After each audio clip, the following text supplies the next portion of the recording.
My wife secretly had an affair with my best friend and then convinced me to sign over the house, worth $450, $0, and a life insurance policy of $300, $0, only to find out months later that she was planning to divorce me and keep everything, including the money she stole during our marriage. Hello, everyone. Dear listeners, please share your thoughts in the comments section below. And don't forget to like, share, and subscribe. Now let's begin the video. Using a throwaway for obvious reasons, with certain specifics modified to preserve anonymity. I never thought I'd be the guy to get blindsided like this, but here I am, sitting in my living room, trying to process what I just found out. Honestly, it feels like my whole life just flipped upside down in a matter of days. The craziest part, I had no idea she was cheating on me with my best friend, Mark. And to make it worse, she's been convincing me for months to sign over the house, which I thought was our biggest shared asset, and a life insurance policy worth $300, $0. All of it gone. I thought I knew her, thought I knew us, but apparently I was just blind. Her name's Lisa. We've been married for 10 years, and in all those years she was the perfect wife, beautiful, charming, and seemingly loyal, or so I thought. Looking back, there were some signs I ignored, little things that didn't sit right. She was always secretive about her phone, but I brushed it off as her being private. She started working late more often, claiming it was just a new project and she had to impress her boss. She'd get defensive when I asked about her whereabouts, and I remember catching her in little lies about where she was or who she was with, but I just chalked it up to her being stressed or busy. Then, about 2 weeks ago, I came home early from work unexpectedly. I usually work late on Fridays, but that day I decided to surprise her. When I pulled into the driveway, I saw her car parked at Mark's house. His truck was there too. Normally, I'd just think they were hanging out, maybe watching a game or something. But that day, something told me to look a little closer. I saw her through the window and she was under him, kissing him, hard, not just friendly or flirty, but full-on making out. My stomach dropped, I saw everything. I froze there, watching like I was in some bad movie. My mind was racing. How long has this been going on? Was I just blind all this time? I couldn't believe it. I saw her pull away, then she looked around and saw me staring through the window. Her face went pale, then she gave me this fake smile, like she was trying to pretend everything was normal. I think she thought I'd just leave it alone or that I'd never find out, but I did. And everything changed in that moment. I didn't say anything right away. I just turned around and went inside, trying to process what I'd seen. My mind kept circling back to her lies, the sneaking around, the nights she said she was working late but was really with Mark. I felt betrayed, furious, and honestly, a little stupid for trusting her so blindly. For days after that, I couldn't sleep, couldn't eat. Every time I closed my eyes, I saw her face with that stupid fake smile. It was like my entire world was crumbling. And I didn't even get to confront her properly. I just knew she was lying and that she'd been lying for months. The worst part, she kept acting like nothing had changed. She'd come home, act sweet, kiss me, cook dinner, and act like she loved me. But I knew better. I knew the truth. I started digging around, trying to find out more.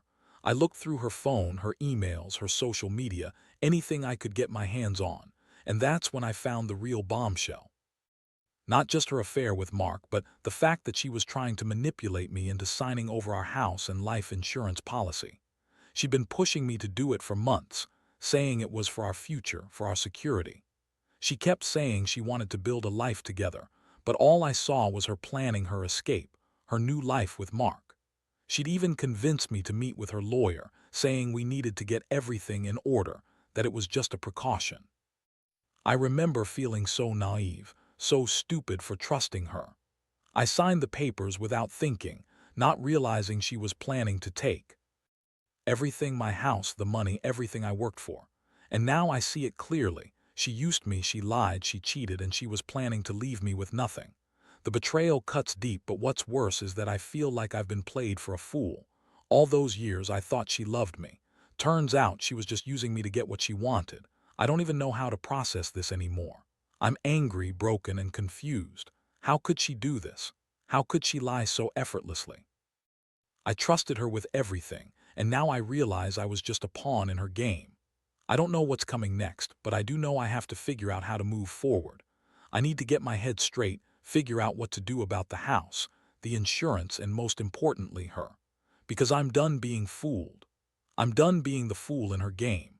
I just wish I'd seen the signs sooner, but I guess nobody ever really expects the person they love to betray them this way. After I discovered everything, I honestly felt like I was walking around in a fog. My mind was racing, trying to piece together how I missed all the signs, how I was so blind to her lies.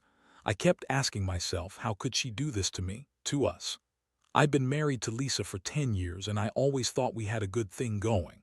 Sure, we had our arguments, but everyone does. I never imagined she was capable of cheating, especially not with my best friend Mark. That was a betrayal I could never have prepared for. That night after I saw her kissing Mark through the window, I didn't sleep. I just sat there staring at my phone, trying to decide what to do. I knew I had to confront her, but I didn't want to do it right away. I needed to gather my thoughts, figure out a plan. So I waited until the next morning. I kept my phone close, waiting for her to come home so I could ask her why she was doing this, how long it had been going on. I was angry, but I also felt numb, like I'd been punched in the gut and couldn't get up. When she finally got home, I was already sitting on the couch trying to look calm but feeling anything but. She came in, her usual bitchy attitude masking something else, nervousness, maybe guilt. She threw her purse down and said, "Hey babe, what's wrong?" I looked at her, my voice cold but steady. "I saw you, Lisa. I saw you kissing Mark yesterday. How long has this been going on?" Her eyes widened for a second, then she scoffed and rolled her eyes. "Oh, please, you're overreacting. It was just a kiss. It doesn't mean anything." She tried to brush it off like she was doing me a favor by downplaying it, but I wasn't buying it. "Just a kiss." I repeated, voice rising. "You've been sneaking around for months, lying about where you're going, who you're with, and now I find out you're sleeping with my best friend. How stupid do you think I am?" Her face twisted into a sneer. "You're so paranoid. Honestly, you're lucky I still even talk to you. All you do is accuse me of stuff like I'm the problem. Maybe if you actually paid attention, you'd see I was miserable too." That was. When I lost it, I told her I knew about the affair, about her convincing me to sign over the house and the life insurance policy. Her face changed, she looked scared, then angry. "You don't know what you're talking about," she spat. "You're just jealous. Mark and I were just having some fun. It's not a big deal. You're making a mountain out of a molehill." But I knew better. I saw her lies, her manipulation. She'd been planning this for a long time, and I was just the fool who signed away everything, thinking I was doing what was best for us. She started crying, but it wasn't genuine. It was fake tears, the kind she always used when she wanted to get her way. "You're crazy," she said, wiping her eyes. "You're overreacting. I love you, but I can't keep pretending everything's fine anymore." That's when she threw in the classic line, "Maybe we need some time apart. You're too jealous, too controlling. Maybe this is what we both need." I felt my blood boil. Here she was, spinning her lies, trying to turn it around on me. I realized she was trying to manipulate me into giving up and accepting her version of reality. But I wasn't going to let her do that. I told her I knew everything about her affair, about the house, about the insurance. I told her I wasn't going to be played anymore. I wanted her out of the house, and I wanted her to leave her lies behind. I told her I was done, that I was going to figure out what to do next. That night, I couldn't sleep. I kept going over everything in my head, her lies, Mark's part in this, her plan to leave with everything I owned. I felt betrayed, humiliated, and furious. I had trusted her for so long, and now I felt like I'd been kicked in the stomach. I'd lost my best friend, my wife, everything I worked for. But I also knew I had to start planning my next move. I couldn't let her walk away with my house, my money, and whatever else she thought she could steal. The next morning, I started making calls. I contacted a lawyer, got copies of the documents I signed, and started digging into the details of our financial situation. I realized she'd been secretly draining accounts, hiding money, and planning her escape for months. It was like I'd been living in a bubble, completely unaware of how deep her deception went. I knew I needed to be smart about this to protect what was mine, but part of me just wanted to tear everything apart and scream at her for lying so effortlessly. In the back of my mind, I kept replaying her words. "It's just a kiss. I love you. We need some time apart. They all sounded hollow now. I saw her for what she really was, a manipulative, lying bitch who used me as a pawn in her game. I realized I'd have to fight to get back what's mine and to stop her from taking everything she thought she could. But deep down, I also felt broken. How do you move forward after your wife, your best friend, all at once, turn out to be your biggest enemies? I didn't have all the answers yet, but I knew one thing for sure. I wasn't going down without a fight. The days that followed were a blur of chaos. I spent every spare second on the phone with my lawyer, trying to piece together what she'd been up to and how I could stop her from walking away with everything. It was clear she had been planning this for a while, draining bank accounts, hiding money, and convincing me to sign those papers. The house, worth around $450, $0, was supposed to be our shared asset, but I started to realize she'd been pushing me to sign over the title under false pretenses. She kept telling me it was for our future, that she wanted to protect us, but I now saw it was just part of her scheme to get her hands on the house and the insurance money. I remember the moment I found out she'd been lying about the insurance policy, too. I had an agent pull the records, and that's when I saw the horrifying truth.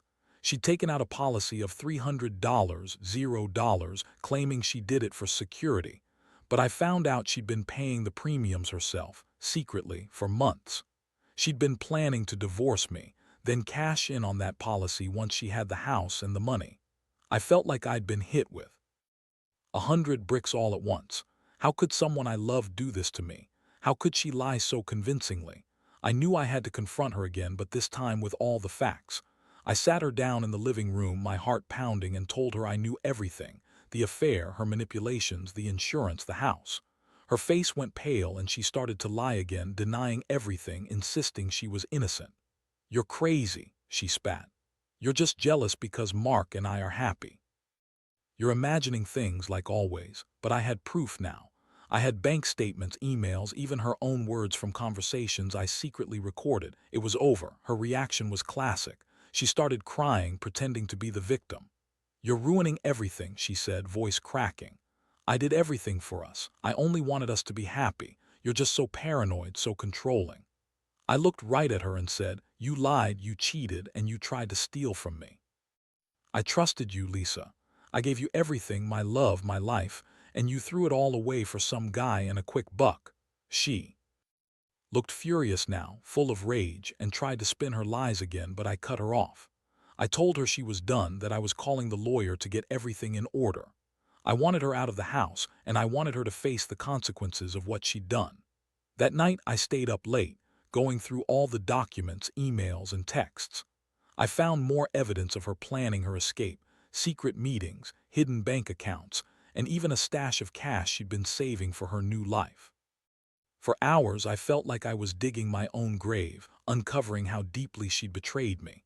I'd trusted her for so long. I thought she loved me, but it was all a lie. She was just using me, manipulating me for her own gain. I started to think about what I needed to do to protect myself and what I wanted moving forward. I realized I couldn't stay in the house with her anymore. I had to get her out, stop her from taking everything I worked for. I made plans to change the locks, freeze the accounts she'd been draining, and file for divorce. The thing that stung the most was knowing she'd been lying to me all along, convincing me to sign over the house and the insurance policy, all the while planning her escape. It was like I'd been played for a fool. In the quiet of the night, I sat alone, feeling numb but also determined. I couldn't believe I'd been so blind. I kept asking myself, how did I let her manipulate me like this? How did I not see the signs? But now, all I could do was focus on what's next. I realized I needed to stand up for myself, protect what's mine, and move on from this nightmare. I still loved her, or at least I thought I did, but I knew I couldn't let her keep tearing my life apart. She had betrayed me in the worst way possible, and I was finally starting to see her for who she really was. It was a long road ahead, but I was ready to fight for what I deserved. The day I finally decided to take action felt like stepping into a war I wasn't prepared for. I woke up with a pounding headache and a heavy weight in my chest. I knew I had to do something before she managed to drain every last cent and walk away with my house. I called my lawyer first thing in the morning, told him everything I'd uncovered, and asked him to start the legal process to freeze her accounts and prevent her from transferring the house. I also told him I wanted to file for divorce immediately. I couldn't live with her anymore, not after all the lies and betrayal. While I was on the phone, I noticed her acting unusually calm, almost too calm. She was in the kitchen making coffee, acting like everything was fine. That's when I realized she was probably planning her final move. She knew I was onto her, and she was trying to act innocent, like I was the crazy one. I saw her glance at her phone a couple of times, probably trying to make last-minute arrangements. That's when I decided I had to confront her again, face to face, and get her to leave before she could pack her bags or do anything else sneaky. I called her into the living room and told her I knew about the accounts, the insurance, everything. Her face twisted into a sneer, but I wasn't about to back down. I laid out all the evidence I had gathered, bank statements, emails, her own words, and told her I was done playing her game. I told her I was filing for divorce and she needed to pack her things and leave. Her reaction was classic.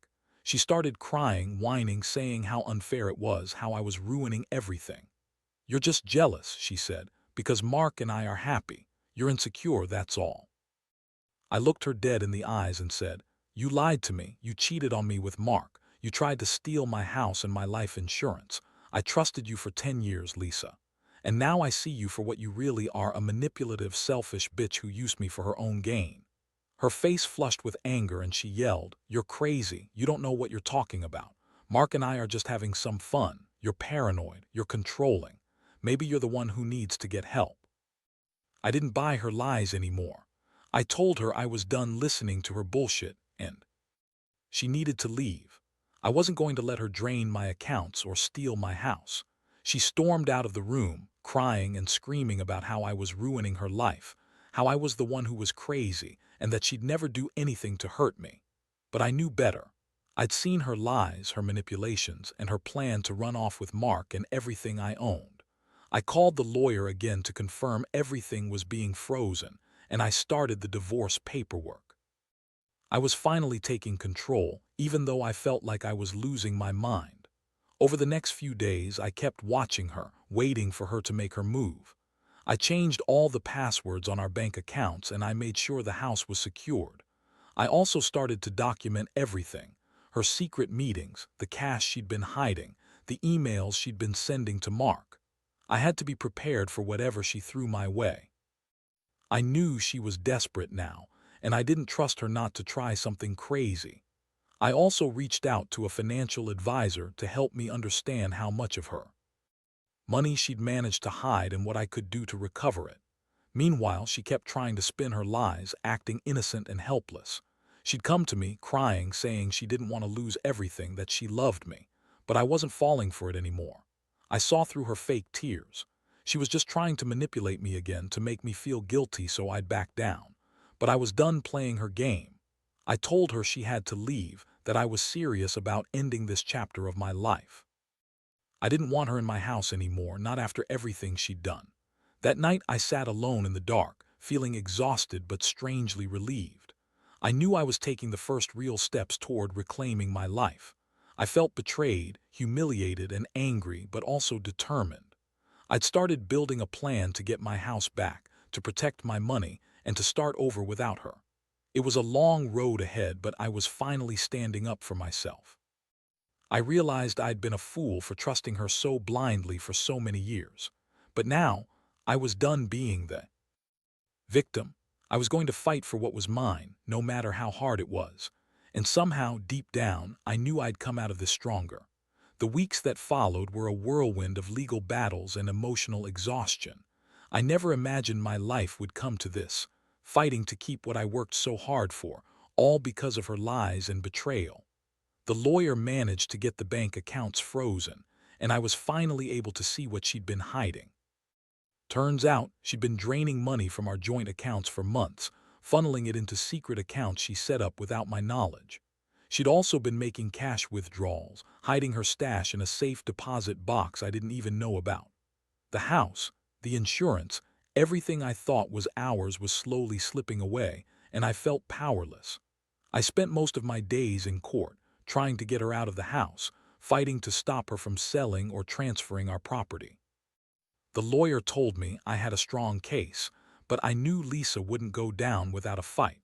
She was already trying to spin it all as me being paranoid, claiming I was mentally unstable. She'd been spreading lies to friends and family, saying I was the one who was cheating and that I was trying to control her. It was infuriating.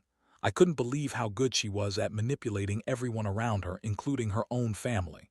One particular day, I caught her trying to sneak out of the house with a few boxes of her things. I confronted her in the driveway and she just looked at me with that bitchy smirk. "You're so controlling," she sneered. "You think you own me. I'm leaving and there's nothing you can do about it." I told her she wasn't going anywhere until this was all sorted out legally, but she just laughed and said she'd see me in court.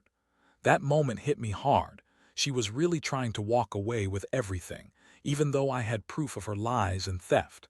It was like she thought she was untouchable. Meanwhile, I was trying to rebuild my sense of stability. I found a new place to live, one that I could afford and that wasn't tainted by her betrayal. I started the divorce proceedings and I made sure to include clauses to recover as much of her stolen money as possible. I also hired a private investigator to dig into her secret accounts and her relationship with Mark. What I uncovered was shocking. She'd been planning her escape for months, even before I found out about her affair. She had been funneling money, making secret appointments, and convincing her family she was the victim.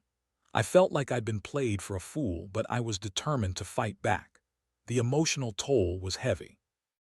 I'd lost my best friend and my wife in one terrible blow. I kept questioning how I missed all the signs, how I was so blind to her lies. Every time I saw her, I felt a mixture of anger, sadness, and betrayal. I hated how she'd lied to everyone, her friends, her family, even me. But I knew I couldn't let her manipulate me anymore. I had to focus on getting my life back, piece by piece. I knew I'd have to start over, rebuild trust in myself, and learn to let go of the pain. One night I sat alone in my new apartment, staring at the wall. I felt exhausted but also strangely relieved. This nightmare was finally starting to come to an end. I had a plan in motion to get the house back and recover the stolen money. I was also working on healing myself emotionally, trying to move past the betrayal. It was clear she was never the person I thought she was. She was a liar, a cheat, and a manipulator. But I was still here, still standing, and I wasn't going to let her win. I realized I'd been so focused on what I'd lost that I hadn't fully appreciated how much I'd gained. My independence, my strength, and the clarity to see her for what she truly was. I didn't know what the future held, but I knew one thing. I wasn't going to let her destroy me. Not anymore.